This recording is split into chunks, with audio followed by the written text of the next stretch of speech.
কালীগঞ্জ বিধানসভা কেন্দ্র থেকে ইন্ডিয়ান ইউনিয়ন মুসলিম লীগের প্রার্থী হিসেবে মনোনীত করা হয়েছে অরিক আখেরকে। আর আজকে তিনি প্রচারে এসে জনসংযোগ করছেন সাধারণ বাসিন্দাদের সাথে।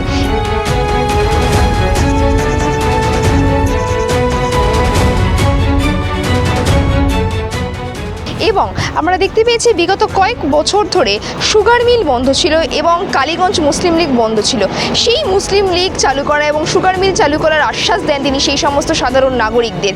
দেখুন, সুগার মিল আমাদের কালীগঞ্জের শিল্পের বা উন্নতির সবথেকে উচ্চ শিখরের যে জায়গা, সেই জায়গাটা ওটা। সেই সুগার মিলটাকে সিপিএম এবং তৃণমূল টোটালি শেষ করে দিয়েছে। কালীগঞ্জে প্রথম কথা হবে আমাদের সুগার মিল, তারপর কাটোয়ার বল্লভপাড়া ব্রিজ, তারপরে ফুটবল লিগ যে চালু করব, আর জোরানপুরের হসপিটাল।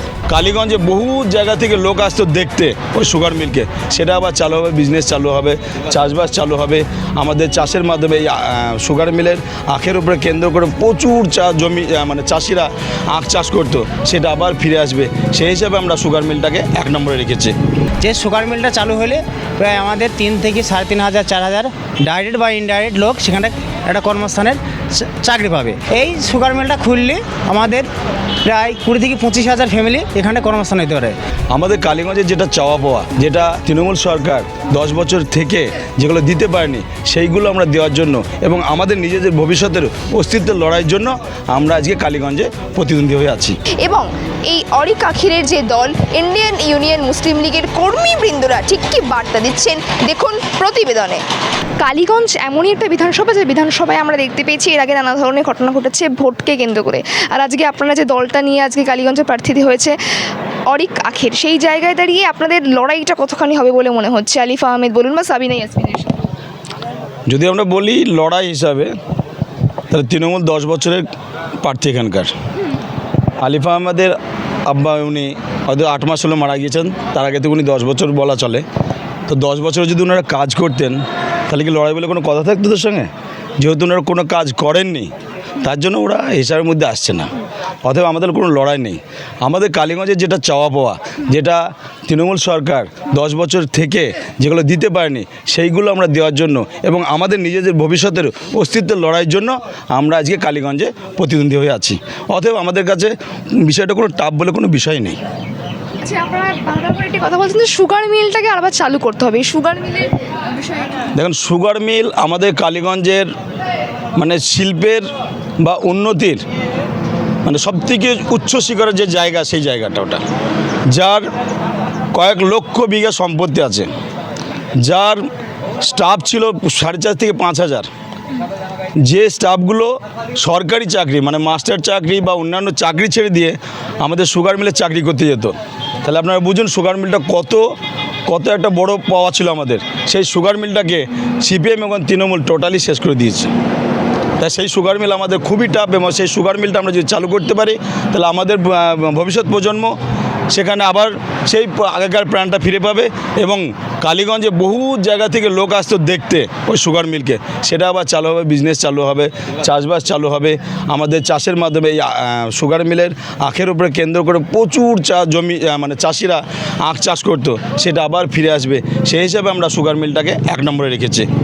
সাধারণ মানুষ কেন গ্রহণ করবে? কারণ আজকে বিগত দিনে 2011 সালের পর এই শাসক সরকার ক্ষমতায় এসছে। আমাদের একটা ঐতিহ্য সুগার মিল, এই সরকার 2011 সালে ক্ষমতা আসার পর এই পলাশী ঐতিহ্য সুগার মিলটা এই সরকার থাকাকালীন এই সুগার মিল আজও বন্ধ হয়ে আছে। যে সুগার মিলটা চালু হলে প্রায় আমাদের 3 থেকে 3,500 4,000 ডাইরেক্ট বা ইনডাইরেক্ট লোক সেখানে একটা কর্মস্থানের চাকরি পাবে। এবং চাকরিটা এমন হবে না যে চাকরি 5 থেকে 10 হাজার স্যালারি। এক টাইম ওই সুগার মিলে চাকরি করার জন্য মাস্টারের চাকরি ছেড়ে সুগার মিলে চাকরির জন্য ফর্ম ফিল আপ করে আবেদন করতো। তাহলে চাকরিটা আপনারা বুঝতে পারছেন কী পরিমাণের ওখানে স্যালারি আছে। এই সুগার মিলটা খুললে আমাদের প্রায় 20 থেকে 25,000 ফ্যামিলি এখানে কর্মস্থান হতে পারে। 900 একর বিঘি সম্পত্তি আছে এই সুগার মিলের। সেই সুগার মিলের শাসক দলের কিছু বলতে পারেন গুন্ডা মস্তান বাহিনী, তারা কিছু এই সুগার মিলের জমিকে হরণ করি তারা দখল করি খাচ্ছে।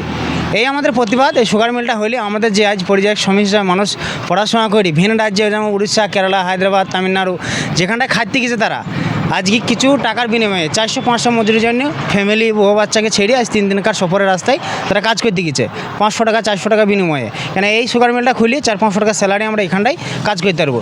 এখানে আরও কর্মস্থান হবে, হোটেল হবে, অনেক কিছু ট্র্যাক্টর সারা নিক সারা অনেক কিছু দোকান চালু হতে পারে। তাই এখানটা একটা ভালো একটা কর্মস্থানের জায়গা। আমাদের প্রতিবেশী দেশ হচ্ছে বাংলাদেশ। এখান থেকে একটা বাংলাদেশের সঙ্গে ইনপোর্টিং বা আউটপোর্টিং একটা বিজনেসের আলাপ এটা হতে পারে, যেখানে আমাদের এখানটায় ইন্ডিয়াতে চিনির 50 থেকে 55 টাকা কেজি, বাংলাদেশে এই চিনিটা 110 টাকা কেজি কিনতে হয়। তাহলে আমাদের ইনপোর্টিং আর আউটপোর্টিংয়ের একটা ট্রানজ্যাকশন বাংলাদেশ সাথে হতে পারে, এখানে একটা বেনিফিট আমাদের হতে পারে। সার্বিক যে উন্নয়নের জন্য আপনাদের এই পার্টিকে গ্রহণ করতে চাইছেন সাধারণ মানুষের, কিন্তু অন্যদিকে শাসক দলের তো রয়েছেন আলিফা আহমেদ, তিনি কতটা টক্কর দিতে পারবেন বলে অরিক আখিরের সাথে কি মনে হচ্ছে? উনি আমাদের মুসলিম লীগের যিনি প্রার্থী হয়েছেন অরিক আখির মহাশয়, এনার কাছে উনি টক্কর দিতে পারবেন না। কারণ ওনার বিগত ওনার যে পিতা ছিলেন উনি 10 বছর ক্ষমতা ছিলেন।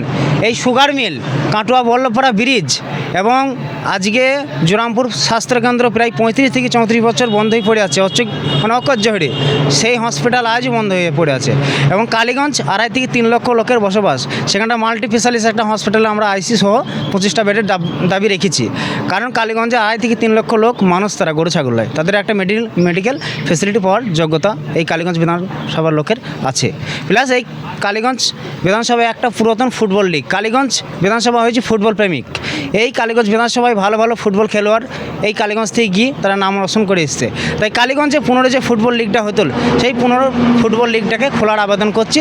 এবং এই সরকার ক্ষমতায় আসার পরে ফুটবল লিগটাকে এমন একটা জায়গায় নিয়ে গেছে যেখানে এক ধরনের মানে কি বলবো, বাইরে থেকে কোনো কিছু একটা ড্যান্সারকে নিয়ে এসে পরিচালনা করে, মাঠ পরিচালনা করে একটা ড্যান্সের মধ্যে এই ফুটবল লিগটাকে পরিচালনা করে ফেলেছে। তাই আমাদের দাবি, আমরা যাতে মুসলিম লীগকে মানুষ যাতে আমাদেরকে দুহাত ভোট দিয়ে পুনরায় এই বিধানসভায় আমাদের জয়যুক্ত করেন। তা আমরা এই 5 দফা যে দাবি, এই দাবিটা প্রথম দাবি আমাদের সুগার মিলটা চালু করা। এই যে 5 দফা দাবির কথা আপনারা বলছেন, এর আগে যখন বিধায়িকা ছিলেন তখন সেগুলি চোখে দেখতে পাননি নাকি?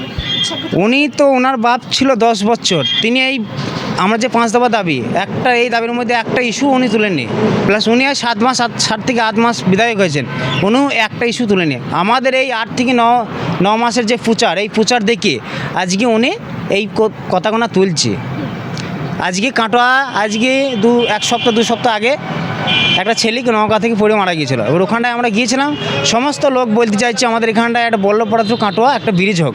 আজকে সেই ঘটনাটা আমাদের অরিক সাহেব আজকে 8 থেকে 9 মাস আগে থেকে প্রতিবাদ করছি বারবার, যেন এখানটা একটা ভালো মানে বর্ধমান ডিস্ট্রিক্টের সঙ্গে নদিয়া ডিস্ট্রিক্টের একটা কানেকশন জেনে একটা ব্রিজ হওয়া দরকার আছে। ওখানে মেডিকেল ফেসিলিটিটা আমাদের কাছে, মানে এখান থেকে বহরমপুর যেতে গেলে 40 কিলোমিটার রাস্তা, এখান থেকে কৃষ্ণগঞ্জ যেতে গেলে 40 কিলোমিটার রাস্তা, এখান থেকে 26-27 কিলোমিটার গেলে আমরা একটা বর্ধমান ডিস্ট্রিক্টে একটা মেডিকেল ফেসিলিটি পাওয়ার যোগ্যতা আমাদের এখন হয় শর্টকাটের মধ্যে।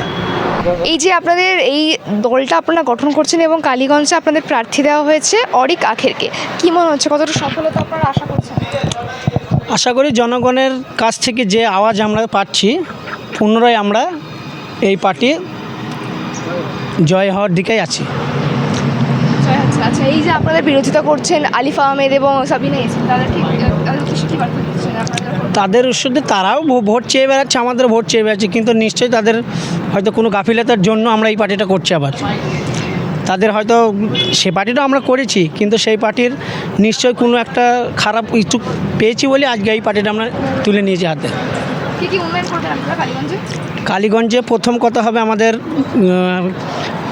সুগার মিল, তারপর কাটোয়ার বল্লভপাড়া ব্রিজ, তারপরে ফুটবল লিগ চালু করব, আর জোরানপুরের হসপিটাল।